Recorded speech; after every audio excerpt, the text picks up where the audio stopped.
out of here! What's up, family? I want to welcome everybody watching across the world via YouTube, Facebook.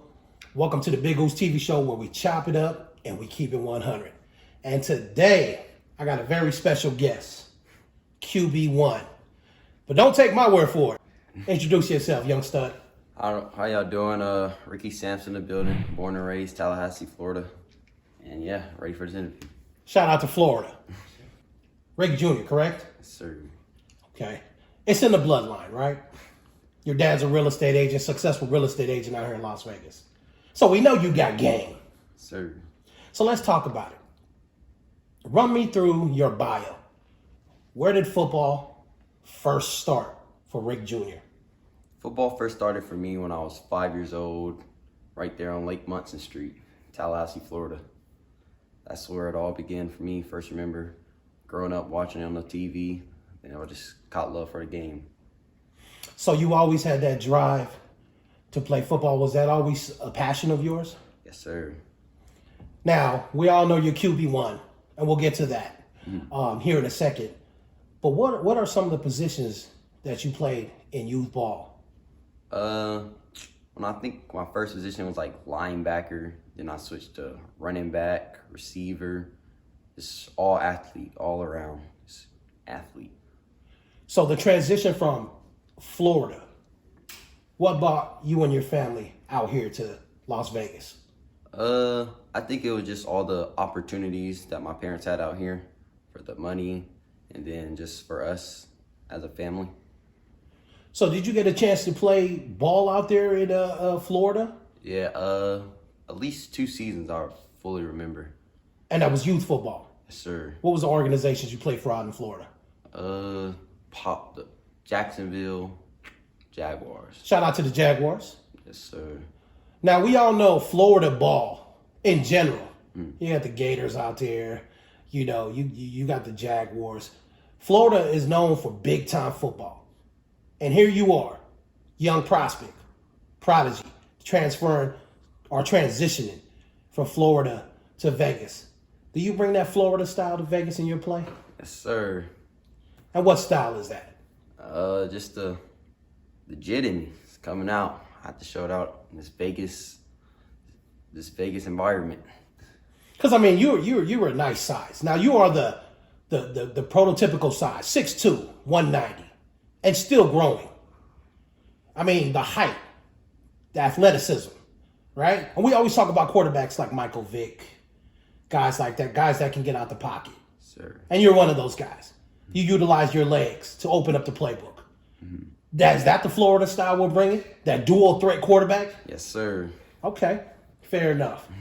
So now we're here in Vegas. You have some history here in Las Vegas as well. Everyone knows Rick Jr., but for the fans out there around the world watching this, they might not know who Rick. I know who Rick Jr. is. He's a stud. But I mean, for the people out there, what programs have you played for in Las Vegas that has impacted your youth career up until now? Played for a few teams, came out here first, joined the Bucks. Shout out to the Bucks. And then hopped on with the Gators. Shout out to the Gators. And then the Union. Okay. And Shout back out to the Union. Bucks. So, if I may say, what were some of your influences, man? You know, as far as the QB position, what are some guys you maybe quote your game around, or what are some NFL guys that you feel like you have that same type of style in the NFL? I always used to look up to Mike Vick. Then Lamar Jackson came to play, but now I really compare myself to Deshaun Watson. Nice. Game style way. Okay. Deshaun Watson, huh? Getting out the pocket, tall, strong arm. Okay. Now, we always have to ask this, right? Especially fans of football. And I'm a fan of football. When it comes to the quarterback position, the leadership, that guy that has to motivate the whole locker room. Because it's always that one guy everyone goes to, right? For that motivation and inspiration to get us pumped up for a game, right? So, I played football before, so I understand. And we used to always wait for our QB to get it going. What is this something about the QB position? You know, is there a fire that you bring to your teammates? How do you get your guys motivated? And we'll talk about your high school here in a second, but I want to ask you personally, how do you get your team motivated as QB1? For me, you just like most of them look up to me. You just got to know you're that guy, and you got to set an example for your whole, like for everyone, so they'll follow you. Y'all can get some victories. Now, high school. Let's talk about your high school career. I know it's been a few ups and downs, which everyone goes through. COVID season, things of that nature, right? But it seems like you are still shining. And it seems like you're going to have a breakout year this year. And I'm excited. Everyone here in Las Vegas is excited to see your upcoming season. Talk about, did the COVID year, did that impact you in any way? Extremely, I would say. Freshman year came out, dominant season, but I was short. So when COVID hit, it actually gave me opportunity to get stronger, grow, get faster for this upcoming season. Then end up transferring in the 188 day. That rule just all messed me up. So just a bunch of training. That's the NAIA rule? Is that what that is? Yeah. So it didn't really affect you because I watched the highlight video, right? I think we all did. The sevens, when you were slinging that rock. I mean, strong arm, showing your athletic gifted ability. I mean, how was that experience for you at sevens? Did that help get you some extra highlights for these colleges, these college coaches to say, hey, you know what? This kid went through a COVID year, but look at him. He's in sevens, slinging that rock all around the field. Oh yeah, most definitely. Sevens very fun, very good for me because it helped me break down and get to learn how to read the defense more, and got a lot of college attention for me, I would say. Absolutely. So, what's the high school you go to right now, young man? Legacy High School. Shout out to Legacy High School. Now, Legacy High School, we're here. What are some of the things that you look to bring to Legacy? If they didn't already know who Rick Jr. is, what are some things that you're bringing to Legacy High School? What are some of your attributes and weapons that you feel you bring to a Legacy football team? I bring that dual threat leadership and help the team get victories. That's all. Trying to get us at least second round playoffs, state regionals. Trying to get there. And how are we going to do that, man? Because you're only one guy, right? But there's a saying that one guy can change a whole program. Sir. So is there any added pressure, for Rick Jr.? Does the lights, does the hype, the social media, does that impact you in a negative way? How do you deal with all that pressure? I don't really deal with the pressure. I just feel like it just comes natural to me. Like, yeah, it is what it is. You can't do nothing about it. So we control what we can control. Is that what you're saying? Yes, sir. Okay. And that's huge, right? Because for young quarterbacks, and let's be real, because, on my TV show, Rick Jr., my slogan is always where we chop it up and keep it 100. Now, the system and schemes that Legacy has in place for you, does that fit your ability? Well, with this new style we work in, I have to put my place into it because, it's more of a step in the pocket and take a hit and get the delivery off. But I just got to get used to it and hopefully lead us to some victories. And we talked about your legs earlier. Obviously, very gifted. And we talked about it over and over. You can get out the pocket.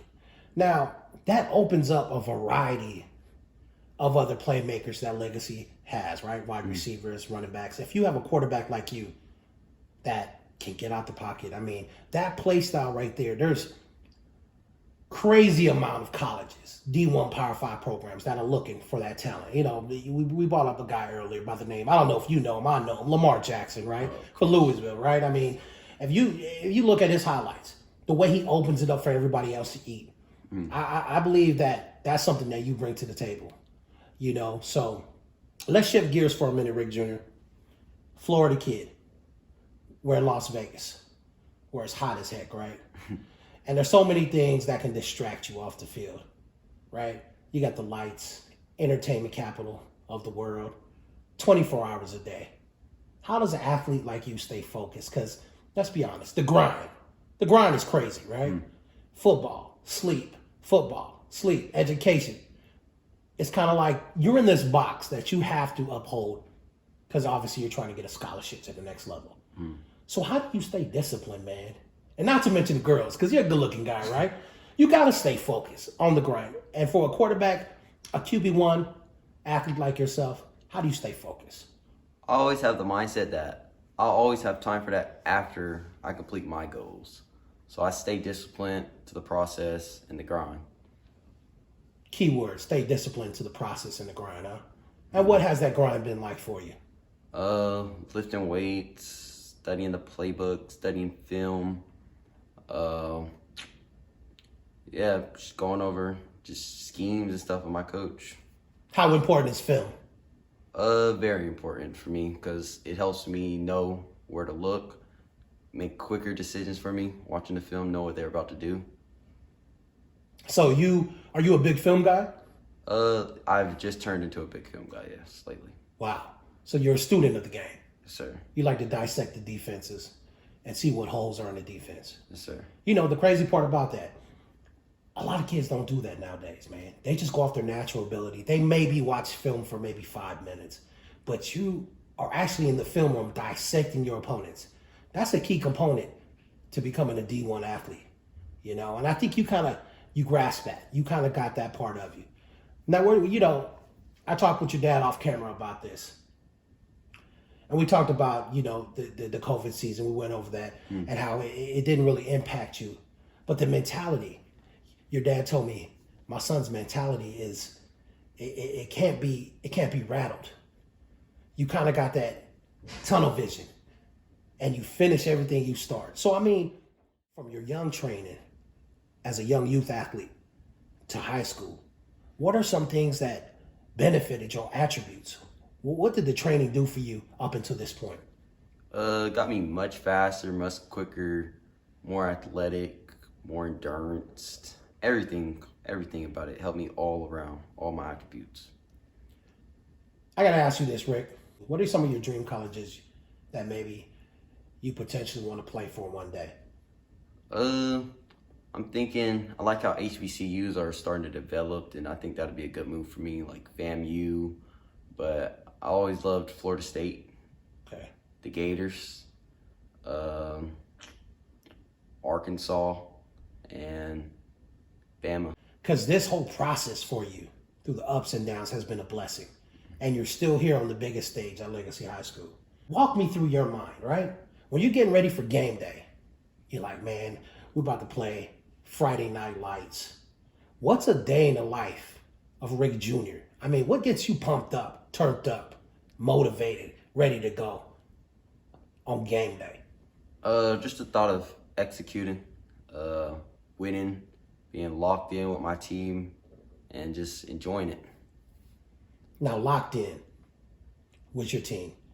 Can you elaborate on that? Because a lot of, every QB1 has their different, definition of locked in. What's your definition of locked in for Rick Jr.? Just like locked in as in just focused straight on football and domination and just kind of like a genocide to the other team. I like that. A genocide to the other team. So you're trying to kill everything out there. Sir. Okay, fair enough. YouTube world, you hear this? A genocide to the defense. That's the first young athlete that I ever heard say that. That's amazing, right? And I might steal. Is it okay if I steal that and put it on the shirt? Yes, sir. I'm throwing dots out there to genocide your defense. So, anyhow, I want to walk you through this as well. I want to get in your mind. You mind if I pick your mind for a second? Sir. You're coming out the huddle. You're looking at a cover 2 defense. What do you see out there? I see a bunch of flat opportunities, seams wide open, and just seeing how much far the corners bail out. See if I can just dump a quick little, just hitch real quick. Let my athletes be athletes. So how do you make your reads out there, man? I mean, when you come to the offensive line before you hike the ball, what goes through your mind? My pre-snaps be look at the safeties, the corners, to the linebackers, and look in the box. So you already pre-read. You're not like a quarterback just comes out and freestyles. You're actually making reads out there. Mm-hmm. Wow. And that comes from film? Yes, 100%. Another question I want to ask you, Rick, while we're here. How important is family and support? probably the most important thing, get you through it. If you're having like mental or like just thinking you didn't play to your top potential, they'll hype your head up and get you back in game ready style. Is that very important to you? Yeah, 100%. Because if I had no support, I probably wouldn't be where I'm at right now. Because let's be honest, right? We've all watched the documentaries, the E60s. Being a QB1, man, that pressure of producing on the field every game, that pressure sometimes it hits a ceiling, man. And a lot of kids can't handle that. So that's cool. That's kind of cool to know that you have that support and family. Walk us through your first game, man. It wasn't quite the outcome that we wanted. Mm-hmm. But where do we go from there after that first game? Because you guys, Legacy played who? Well, we came out and played a school by the name Sierra Vista. Okay. Our defense came out, did great, offense, poor execution, and lost us the game. But I see it as a reality check to show us where we actually are. So we have a lot of work on, so we can come out the next week and execute. So what adjustments are we taking into game 2? Just schemes. I feel like last week we were trying to prepare for something they didn't even end up running. So it kind of put us at a step back, and we had to just try to freestyle from there. And now let's shift gears for a second, if you don't mind. Social media. Twitter, Instagram. We know a lot of kids get in trouble with social media, Instagram.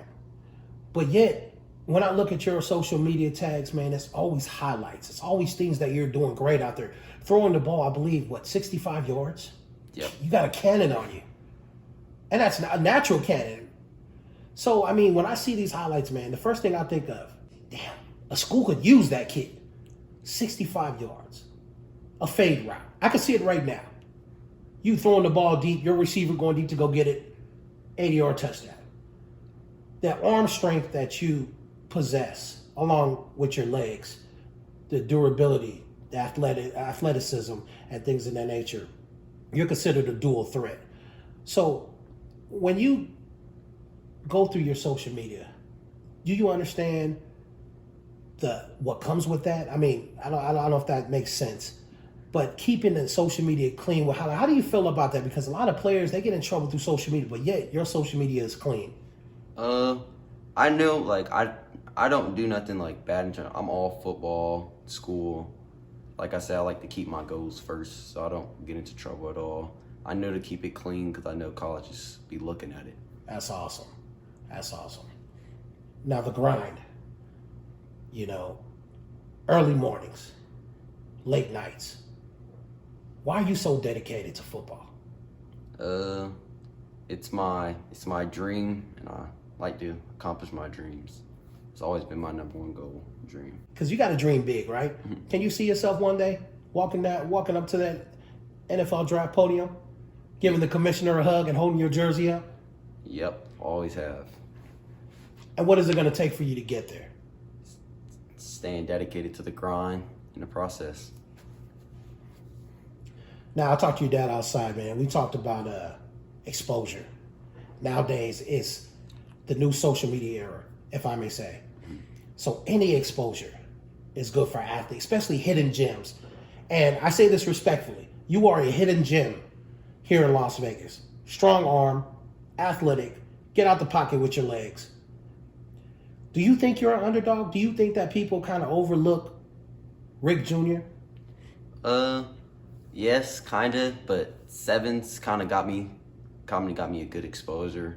Shout out to Be Great. Shout out to Be Great. Yeah. So Sevens kind of helped that along as far as your film. Mm-hmm. Now, if there's college coaches that may watch this, and I know they will, why should we take a chance on Rick Jr.? I'm very coachable, respectful, and I can win football games for our team. Are you a locker room teammate? Meaning, how are you in the locker room? I like to keep my teammates, try to keep them focused, playing around, tell them to lock in, tell them let's have fun, but stay focused. Another question I got for you. How do you handle adversity? I mean, it's nothing like you can't stop it. So you just gotta accept it and deal with it just mentally and keep pushing. You know, it's crazy that you say that. Adversity, a lot of young athletes your age that may be in the position that you're in, they can't handle it. So here you are, QB1 and legacy, you know, ups and downs. We're here at a point now where you're starting to get the exposure and the credit that you deserve. What is that like for you? I think it's a real blessing. Finally, the hard work starting to just show, and like I'm starting to get what I earned. Before we close it out, Rick Jr., if you had kids coming up, the younger generation, the younger youth, what would be some advice, some inspiration, maybe some motivation for the younger youth coming up? It'd be stay out of trouble, trust the process, and keep the grind up. And where can they find you? What's your social media tags? At Rich the QB on Instagram, on Twitter. We'll definitely see us in playoffs for sure. At least a 8-2, 7-3 record. Start off rough, but it's only up from here. I'd like to tell you thank you for sitting down with Big Oo's TV today on this Sunday. I want to say blessings on your journey. I know for a fact that colleges will watch this and you'll get all the credit you deserve because you're a stud and a phenom. Thank you for sitting down with me. Sir, you're welcome. Thank you.